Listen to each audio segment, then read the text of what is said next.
Hi, this is Alicia Bowling with Creative Laughter TV Beyond Logic podcast. Today our guest is a spiritual medium and intuitive counselor.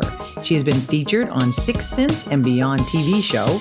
She's a speaker and teacher of spirituality and was voted Shay Parker's Best American Psychic.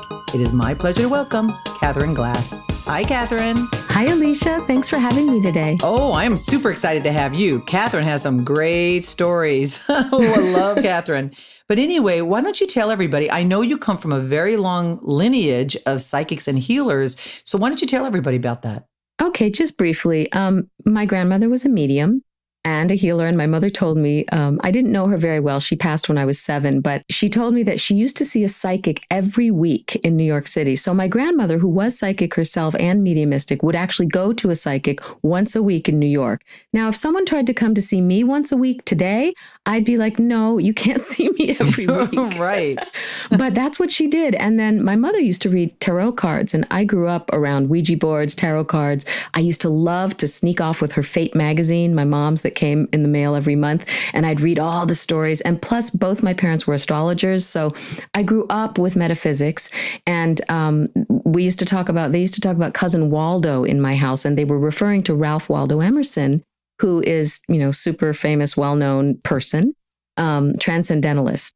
And so he, would preach in the Unitarian Church here in Concord, and he's my ancestor. He's my cousin. So that was just interesting to see that my soul chose to be born into a family. My grandmother was a theosophist. My grandfather had visions. They were open to this. So when I was a child, my mom would read to me at night, like Little House on the Prairie books or something. And I would always predict what was coming. And she'd say, "Oh, you're psychic." And she just noticed it and took it for granted, didn't really make a big deal about it, but let me know, "Oh, you're psychic." And then later she started trying to do the Ouija board with me. And I got a creepy feeling from it. I was afraid.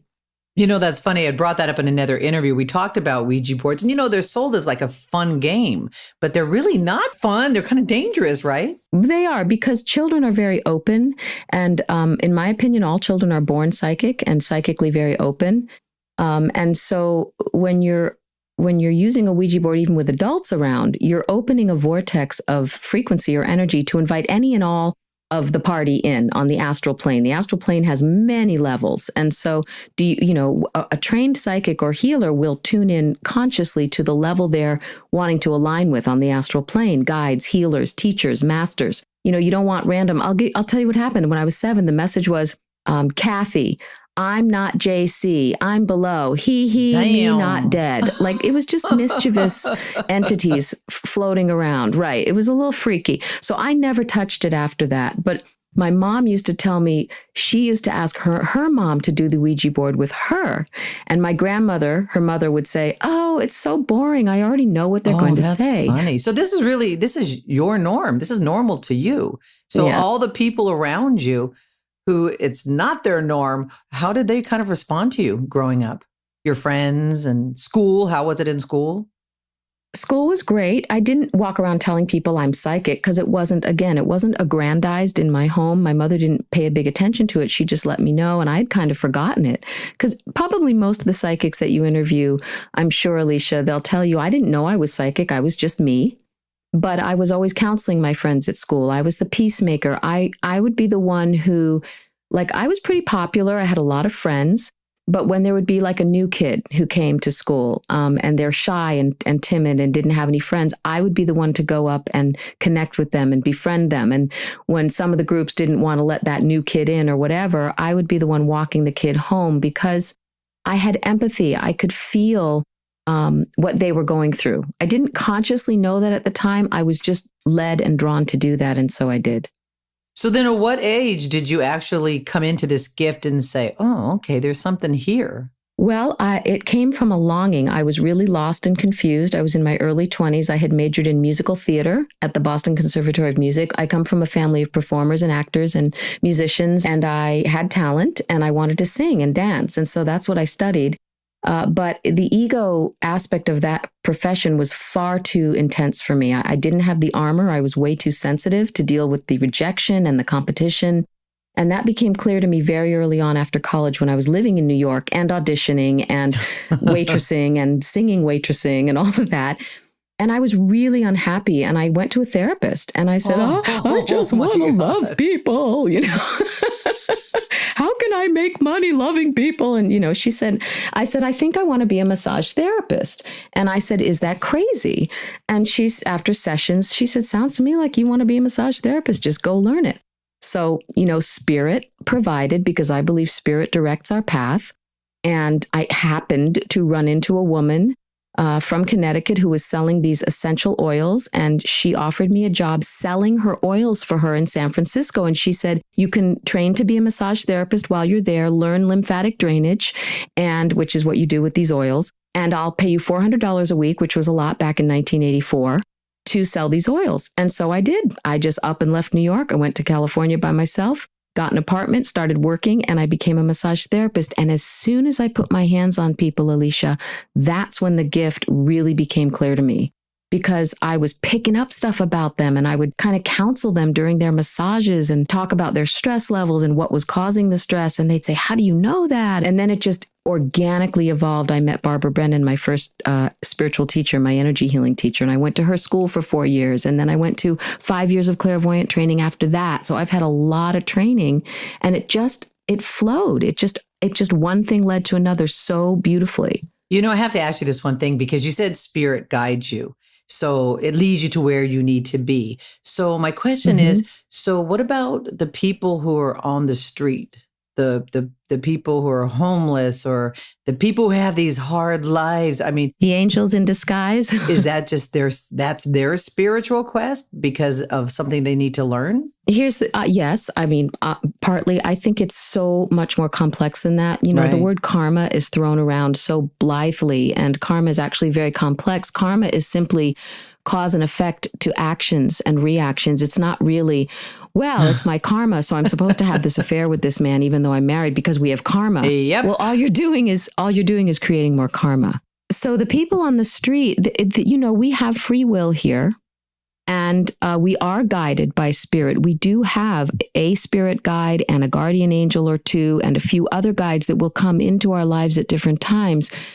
There's a lot in that subject, Alicia. Partly can be mental illness, and part of that can be entity attachments. Remember I talked about the lower astral realm, the different levels of the astral? Mm-hmm. Well, the lower entities, disincarnated energies or astral beings, will hang around people that are in a lower vibrational frequency, depressed or addicts, drug addicts, because they get to relive that human experience out of body, like if they enjoyed being intoxicated, for example. And it becomes this loop. Who came first, the chicken or the egg? The person is down and out, so they're open and vulnerable to feeling low and sad, which attracts a lower vibrational disincarnate frequency around them. I'm not saying this is the case in every situation, but it does run rampant in this way. So the person who's down and out has to have a very strong spirit in order to push through and make a conscious choice to want to change things. And often they don't, because they're so, in my feeling, oppressed by these other forces that are sort of, don't bother. It's not going to work. You're never going to get a job anyway. It's just easier this way. Just stay here. And they start believing that, in their mind. Wow. So how exactly do you get your information?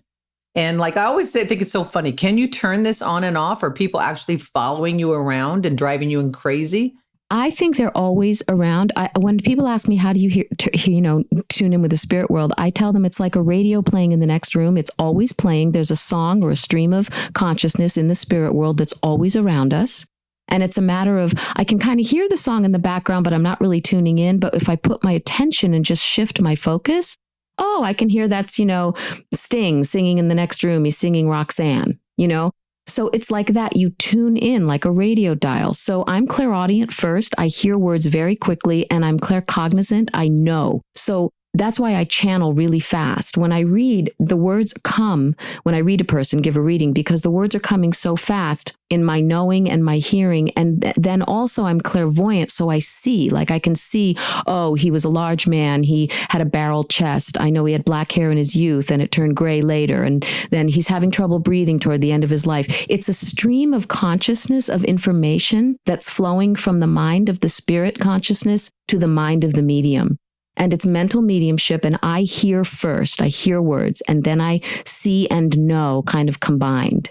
And then I feel. The last one is feeling, like I'll feel maybe how they passed. I'll feel heaviness in my chest, or I'll feel a stabbing pain. But for me, that's my last sense. I've heard from teachers that clairsentience is the most important to be a good medium because you have to feel and have that feeler out. And that may be true. I think and get information so quickly that it comes quicker for me through the ears and the inner eye and the knowing. Oh, so does this turn on and off for you? Is there any kind of... Yes, I've had the experience. I've had the experience of continuing a reading after it's over. Like I'll leave and I'll go, oh, and her uncle wanted her to know this and this and this. So that's how I know I'm still connected and reading. So I have to say, thank you. I'm going to disconnect now. But you're taught when you train as a psychic or a medium, you're given instruction, and I teach myself how to turn things off or disconnect. I don't always do it, to be honest. Sometimes I forget, but I do pay a price. I notice, why am I so tired? I can't get my energy back after that gallery. What's wrong with me? I can't stop eating or whatever. I'm trying to ground. And I realize, oh, I didn't clear my field enough. I didn't disconnect from the realm of spirit in that way. You know, you're very lucky. We had spoken about this before. You just said, I eat to ground, and so many psychics are overweight because of that, but you happen not to be. You're very slim. Yeah, I'm little, but I am delicate though. I can get ill easily from overworking, and I have to manage. I've learned over 30 years doing this work that I have to manage my schedule, and I have to say no sometimes or put it out to a different timing, the schedule of what someone's requesting of me, because I have to balance my energy. I can't overwork, or I just feel like a deflated balloon all the time. Some of my teachers have said, you shouldn't be tired. It shouldn't make you tired, mediumship. You're working too hard to connect. And that may be true to a degree. But from my understanding, spirit to spirit communication, they are using your electromagnetic energy field and the water in your body. So I'm always drinking emergency and electrolytes and adding them while I'm working, especially when I do a big group event, because it takes the water to conduct the psychic electromagnetic communication. It's fascinating. And you need to rest and you need to regenerate and, take care of yourself. That's interesting you said that, because most of the psychics that I know, mediums, they all say that, yeah, they have to take a break, that it's exhausting, that it totally drains them, and they can't do a lot of readings per week. They limit themselves because of that.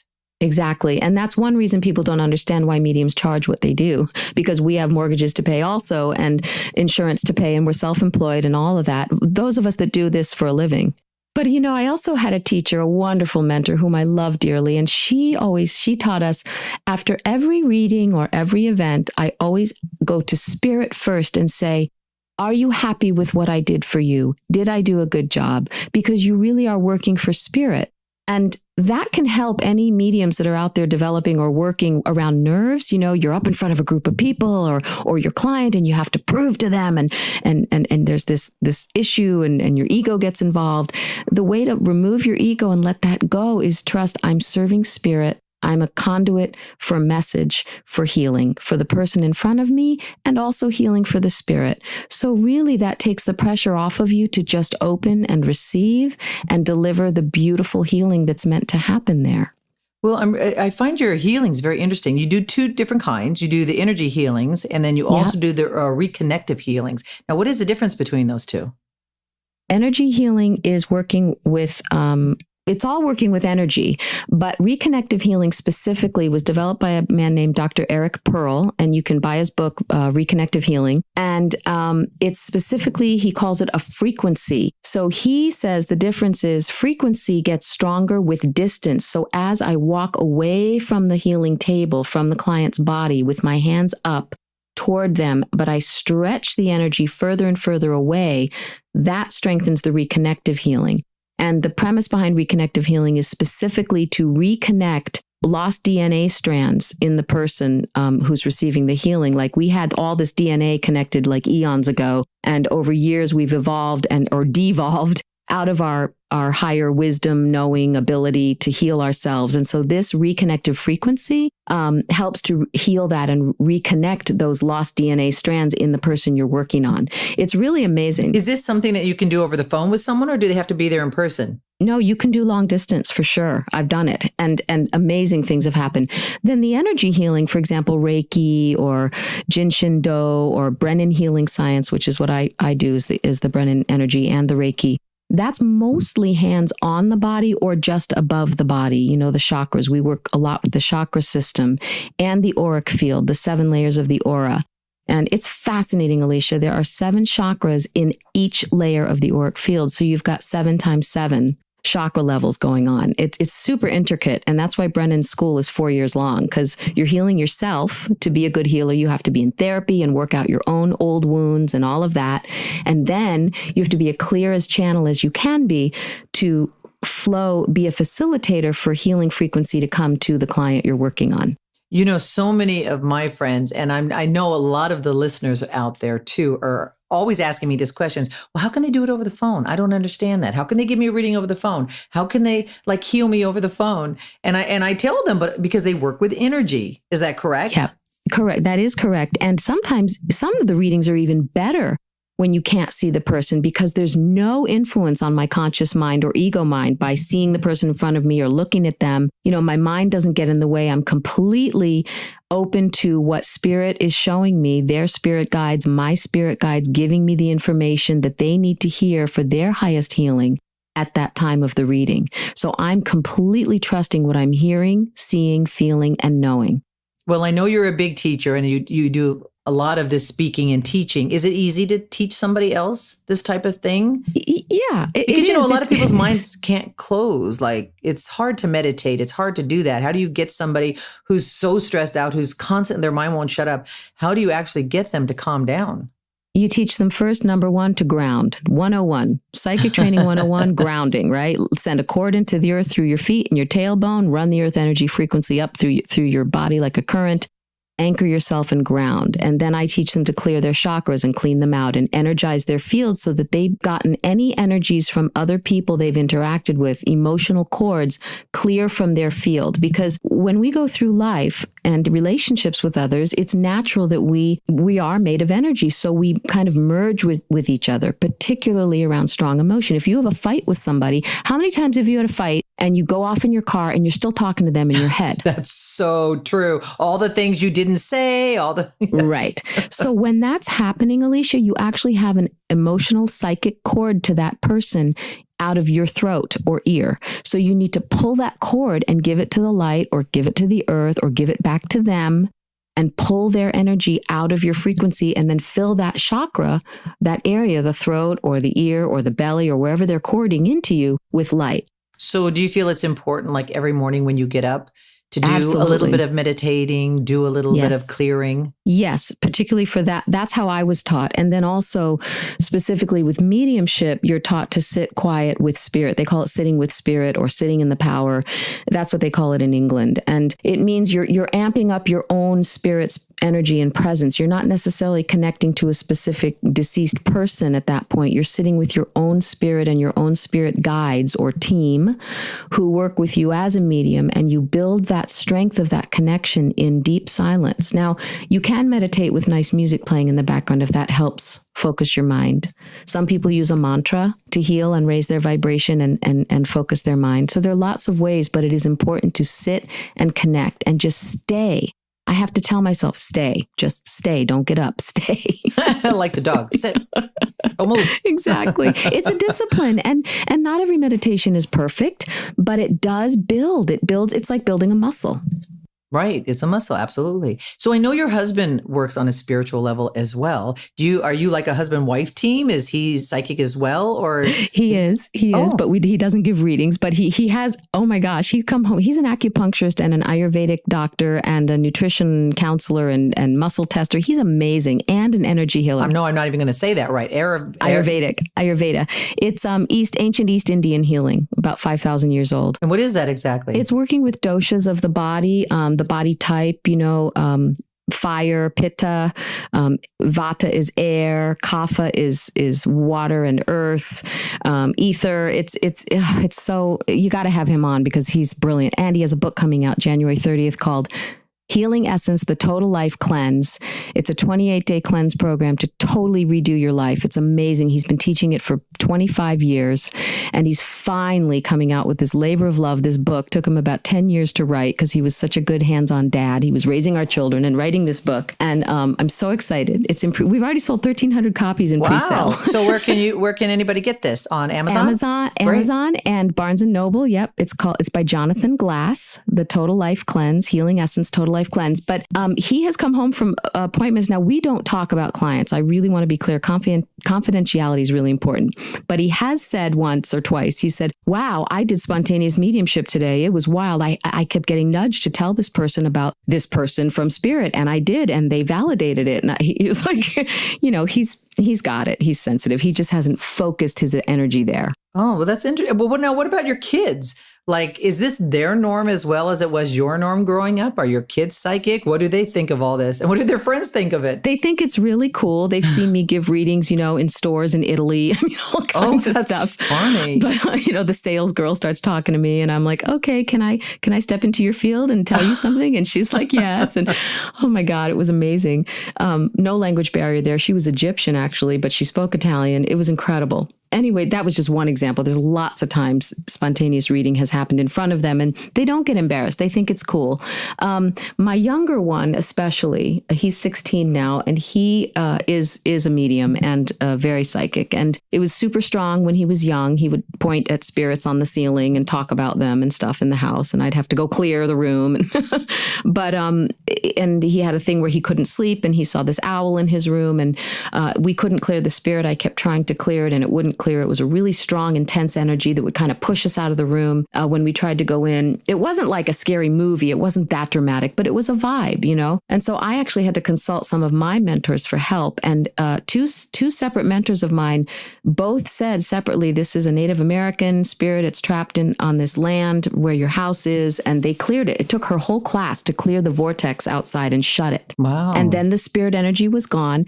But this Native American, his totem was an owl. And that's why my son kept seeing this owl in his room. And, he was like 3 or 4. It was a big deal. And we got it cleared and it hasn't come back. So is it a hard little life for kids and being intuitive?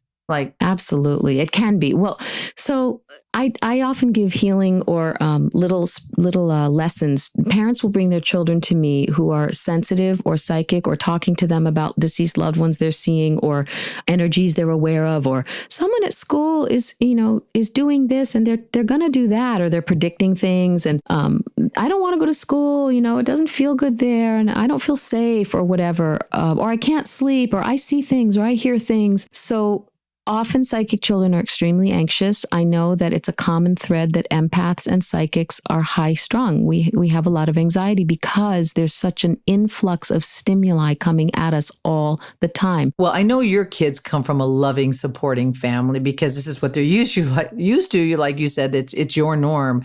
But what about the kids that are brought to you from other families where the other siblings aren't understanding this, or the parents actually are a little frightened by this? Do you ever come across that? I do. And I explain right away to the parents and the child, the psychic child, that your soul has chosen this family dynamic to help you grow and learn about your work in the world and what you're here for. So don't despair, just respond. And I try to teach them how to respond. And what about the other siblings? That has to be a little frightening. If you don't understand it, either the siblings become very protective of that child, or they just kind of dissociate.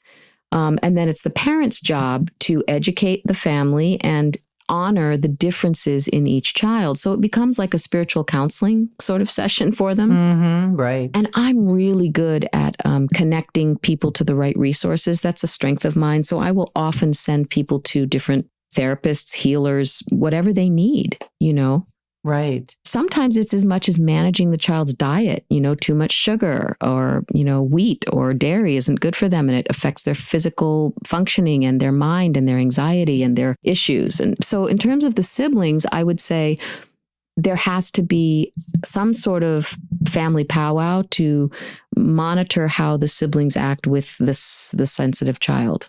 So do you feel like your sons will ever do this as a career?